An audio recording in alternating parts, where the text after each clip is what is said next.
ಹೆಸರು ವೈಷ್ಣವಿ. ನಾನು 6ನೇ ತರಗತಿಯಲ್ಲಿ ಓದುತ್ತಿದ್ದೇನೆ. ಬಡತನಕ್ಕೆ ಉಂಬುವ ಚಿಂತೆ, ಉಣಲಾದರೆ ಉಡುವ ಚಿಂತೆ, ಉಡಲಾದರೆ ಇಡುವ ಚಿಂತೆ, ಇಡಲಾದರೆ ಎಂಡರ ಚಿಂತೆ, ಎಂಡರಾದರೆ ಮಕ್ಕಳ ಚಿಂತೆ, ಮಕ್ಕಳಾದರೆ ಬದುಕಿನ ಚಿಂತೆ, ಬದುಕಾದರೆ ಕೇಡಿನ ಚಿಂತೆ, ಕೇಡಾದರೆ ಮರಣದ ಚಿಂತೆ. ಇಂತೆ ಹಲವು ಚಿಂತೆಯಲ್ಲಿ ಇಪ್ಪವರನ್ನು ಕಂಡೆನು, ಶಿವನ ಚಿಂತೆಯಲ್ಲಿರುವ ಒಬ್ಬರನ್ನು ಕಾಣನೆಂದಾತ ನಮ್ಮ ಅಂಬಿಗರ ಚೌಡಯ್ಯ. ಶರಣಾರ್ಥಿಗಳು. ಕಲಬೇಡ ಕುಲಬೇಡ, ಹುಸಿಯ ನುಡಿಯಬೇಡ, ಮುನಿಯಬೇಡ, ಅನ್ನೇರಿಗೆ ಅಸಹ್ಯ ಪಡಬೇಡ, ತನ್ನ ಬಂಡಿಸಬೇಡ, ಇದೀರ ಅಳಲು ಬೇಡ. ಇದೇ ಅಂತರಂಗ ಶುದ್ಧಿ, ಇದೇ ಬಹಿರಂಗ ಶುದ್ಧಿ, ಇದೇ ನಮ್ಮ ಕೂಡಲ ಸಂಗಮ ನೆಲೆಸುವ ಪರಿ ಬಸವಣ್ಣ. ಬೆಟ್ಟದ ಮೇಲೊಂದು ಮನೆಯ ಮಾಡಿ ಮೃಗಗಳಿಗೆ ಅಂಜಿದೊಡೆದಂತಯ್ಯ, ಸಮುದ್ರದ ತಡೆಯಲ್ಲೊಂದು ಮನೆ ಮಾಡಿ ಶಬ್ದಕ್ಕೆ ನಾಚಿದೊಡೆದಂತಯ್ಯ, ಶಂತೆಯಲ್ಲೊಂದು ಮನೆಯ ಮಾಡಿ ಶಬ್ದಕ್ಕೆ ಅಂಜಿದೊಡೆದಂತಯ್ಯ, ಸಮುದ್ರದ ತಡೆಯಲ್ಲೊಂದು ಮನೆಯ ಮಾಡಿ ನೆರೆ ತೊರೆಗಳಿಗೆ ಅಂಜಿದೊಡೆದಂತಯ್ಯ, ಕೊಟ್ಟಿದ್ದು ತನಗೆ ಕೊಟ್ಟಿದ್ದು. 6ನೇ ತರಗತಿಯಲ್ಲಿ ಓದುತ್ತಿದ್ದೇನೆ. ನನ್ನ ತಂದೆ ಹೆಸರು ಜೈವಂತ. ವೇದವನ್ನು ಓದುವವರು ದೊಡ್ಡವರಾಗಿರುವುದಿಲ್ಲ, ಜನರ ವೇದವನ್ನು ಅರಿತು ಓದುವವರು ದೊಡ್ಡವರಾಗಿರುವುದು. ನನ್ನ ಹೆಸರು ಸ್ವಾತಿ. ನನ್ನ ತಂದೆ ಹೆಸರು ಏಸಪ್ಪ. ನಾನು 6ನೇ ತರಗತಿಯಲ್ಲಿ ಓದುತ್ತಿದ್ದೇನೆ. ಶ್ರೀ ಗುರು ಬಸವಲಿಂಗಾಯ ನಮಃ. ಎಲ್ಲರಿಗೂ ಶರಣಾರ್ಥಿಗಳು.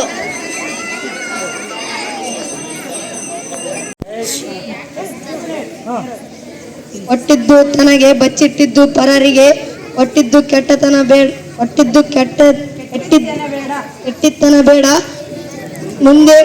ಮುಂದೆ ಕಟ್ಟಿದು ಬುದ್ಧಿ ಸರ್ವಜ್ಞ.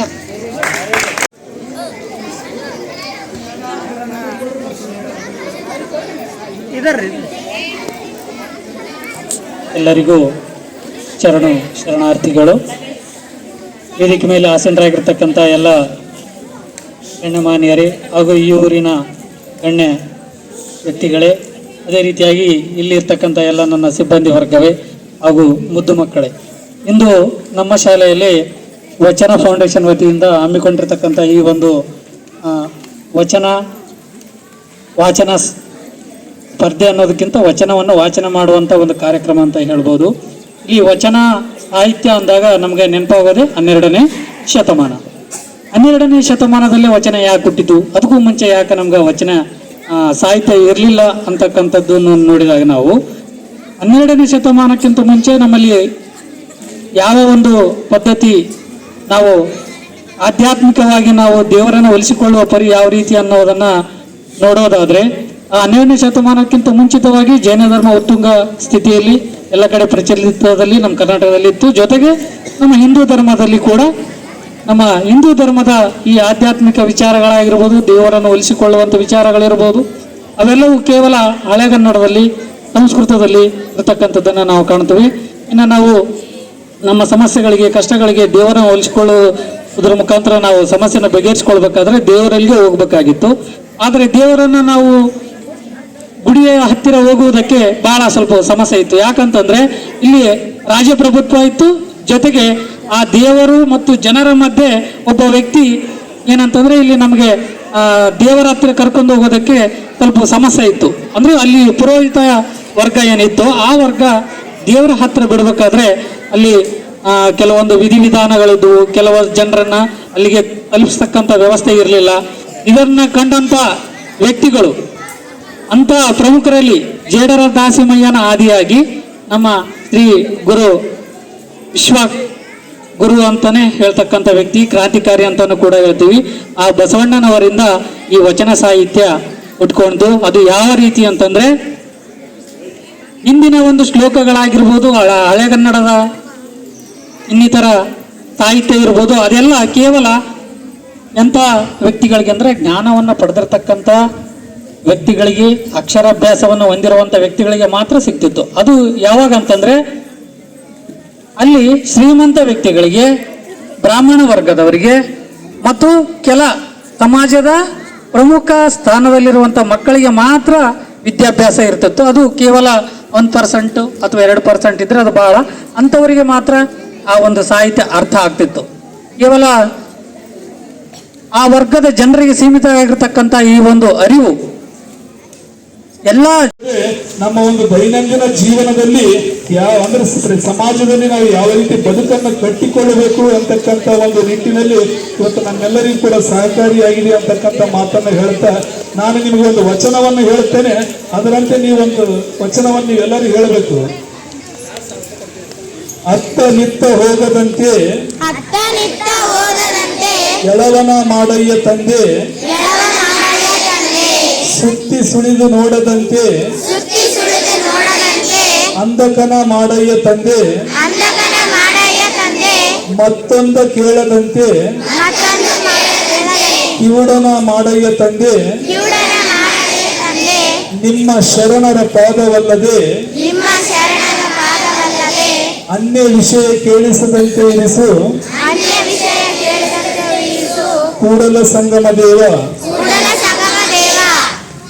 ಈ ಸಂದರ್ಭದಲ್ಲಿ ನನಗೆ ಪ್ರಾಸ್ತಾವಿಕ ನುಡಿಗಳನ್ನು ಹೇಳಲು ಅವಕಾಶ ಮಾಡಿಕೊಟ್ಟಿರ್ತಕ್ಕಂತಹ ವೇದಿಕೆ ಮೇಲೆ ಆಸೀನರಾಗಿರ್ತಕ್ಕಂಥ ಎಲ್ಲ ಶರಣ ಬಂಧುಗಳಿಗೂ, ಗಣ್ಯಮಾನ ಪ್ರತಿಷ್ಠಿತ ವ್ಯಕ್ತಿಗಳಿಗೂ, ಶಿಕ್ಷಕರ ವೃಂದಕ್ಕೂ, ಪ್ರಿಯ ವಿದ್ಯಾರ್ಥಿಗಳಿಗೆ ನಿಮ್ಮೆಲ್ಲರಿಗೂ ಕೂಡ ಮತ್ತೊಮ್ಮೆ ವಂದಿಸುತ್ತಾ ನನ್ನ ಎರಡು ಪ್ರಾಸ್ತಾವಿಕ ನುಡಿಗಳನ್ನು ಮುಗಿಸ್ತಾ ಇದ್ದೀನಿ. ಜೈ ಬಸವೇಶ್ವರ.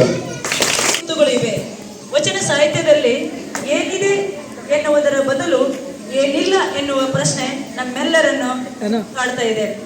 ಅಂತರಂಗ ಬಹಿರಂಗ ಶುದ್ಧಿಗೆ ಬೇಕಾದ ಹಿತೋಕ್ತಿಗಳಿವೆ, ಆದರ್ಶ ಬದುಕಿಗೆ ಬೇಕಾದ ನಿಧಿಯೇ ಅಲ್ಲಿದೆ. ಆ ನಿಧಿಯನ್ನು ಸರಿಯಾಗಿ ಬಳಕೆ ಮಾಡಿಕೊಳ್ಳುವ ಜಾಗೃತಿ ನಮ್ಮೆಲ್ಲರಲ್ಲಿ ಇಂದು ಬರಬೇಕಾಗಿದೆ ಎಂದು ನಮ್ಮ ಶರಣ ವಿಶ್ವವಚನ ಫೌಂಡೇಶನ್ನ ಅಧ್ಯಕ್ಷರಾದ ಶರಣ ಬೆಟ್ಟಪ್ಪ ಕಸ್ತೂರಿ ಅವರು ನಮ್ಮೆಲ್ಲರಿಗೂ ಮನಮುಟ್ಟುವಂತೆ ಹೇಳಿದರು.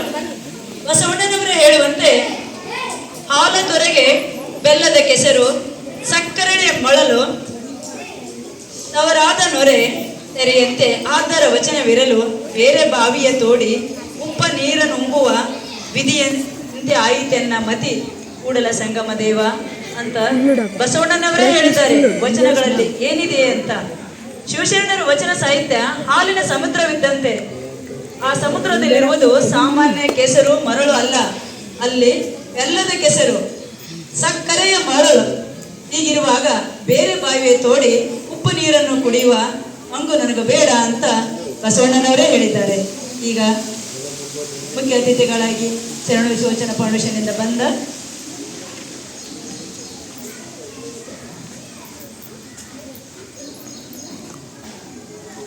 ಕೇವಲ 2 ನಿಮಿಷದಲ್ಲಿ ಮಾತಾಡಬೇಕು ನಮ್ಮ ಮಹಾಂತೇಶ್ ಗವಿಗಟ್ಟ ಸರ್ ಅವರು.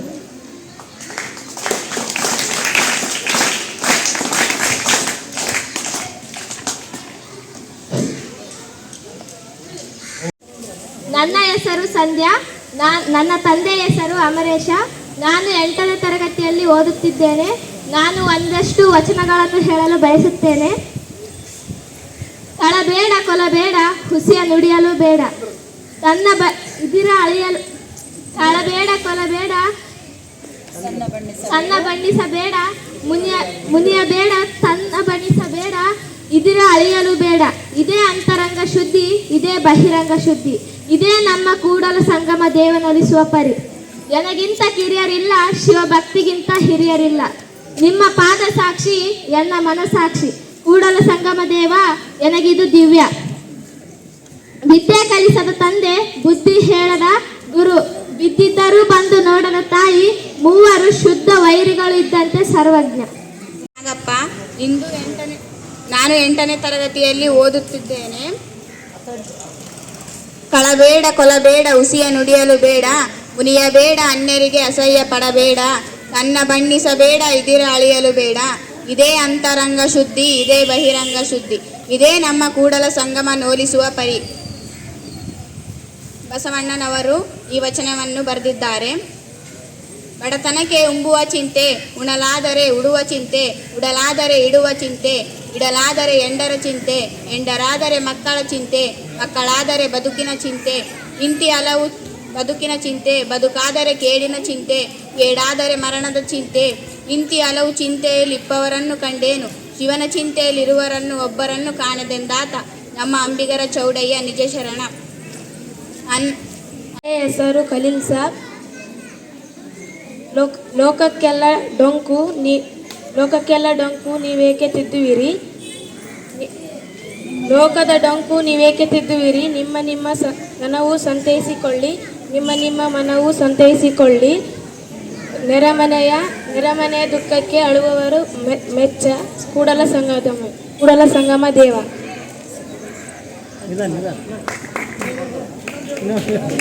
ಮರ್ತ್ಯಲೋಕ ಎಂಬುದು ಹೆಸರು ಸಣ್ಣ ಎಂಕೋಬ. ಆ ದೇವ ಈ ದೇವ, ಆ ದೇವ ಈ ದೇವ, ಆ ದೇವ ಈ ದೇವ ಮಹಾದೇವ ಎನ್ನಬೇಡ. ಆ ದೇವರ ದೇವ ಭುವನ ಪ್ರಾಣಿಗಳ ಅನ್ನಗಾದವನೇ ಸರ್ವಜ್ಞ. ಕಣ್ಣ ನೋಡಲೆ ಎಂದು ಕನ್ನಡಿಯು ಕೆರಮದೆಯ ತನ್ನಲ್ಲಿ ಮಾತ್ಮನು ಕನ್ನಡಿಯಂತೆ ಸರ್ವಜ್ಞೆ. ಒಂದು ಮಾಡುವ ಭಕ್ತಿಯನ್ನು ಅನ್ಯರವೇ ಗಂಧದ ಮರವನ್ನು ನೆಟ್ಟು ಸುಟ್ಟು ಇದ್ದಲಿಯನ್ನು ತಂದು ಮಾಡಿದಂತೆ ಸರ್ವಜ್ಞೆ. ಬಸವಲಿಂಗಾಯ ನಮ. ಎಲ್ಲರಿಗೂ ಶರಣಾರ್ಥಿಗಳು. ನನ್ನ ಹೆಸರು ಮಲ್ಲಿಕಾರ್ಜುನ, ನನ್ನ ತಂದೆಯ ಹೆಸರು ತಿಪ್ಪಣ್ಣ. ನಾನು 8ನೇ ತರಗತಿಯಲ್ಲಿ ಓದುತ್ತಿದ್ದೇನೆ. ಎತ್ತಾಗಿ ತುತ್ತಾಗಿ ಹಿತ್ತಲದ ಗಿಡವಾಗಿ ಮತ್ತೆ ಪಾದದ ಕೆರವಾಗಿ ಗುರುವಿನ ಹತ್ತಿರವಿರಂದ ಸರ್ವಜ್ಞ. ತಂದೆಗೂ ಗುರುವಿಗೂ ಒಂದು ಅಂತರವಿದೆ. ತಂದೆ ತೋರುವವನು ಸದ್ಗುರುವ ಗುರುರಾಯ ವಂದನವ ಹಳೆವ ಎಂದ ಸರ್ವಜ್ಞ.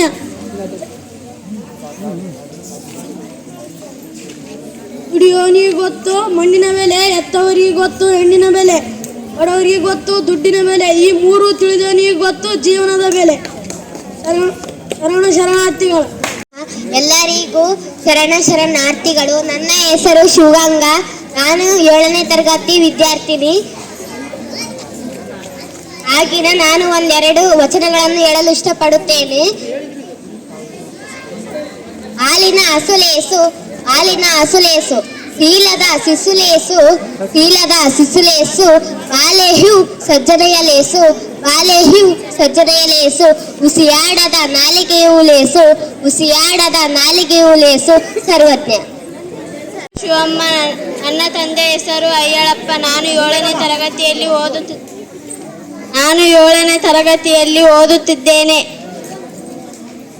ಸತ್ಯರಿಗೆ ಧರೆಯಿಲ್ಲ ಮಸ್ತಕ ಎನ್ನುವರು, ಎತ್ತ ತಾಯಿ ಮಗನ ಕರೆಯುವಂತೆ ಶಿವನವರ ಎತ್ತಿಕೊಂಬನು ಸರ್ವಜ್ಞ.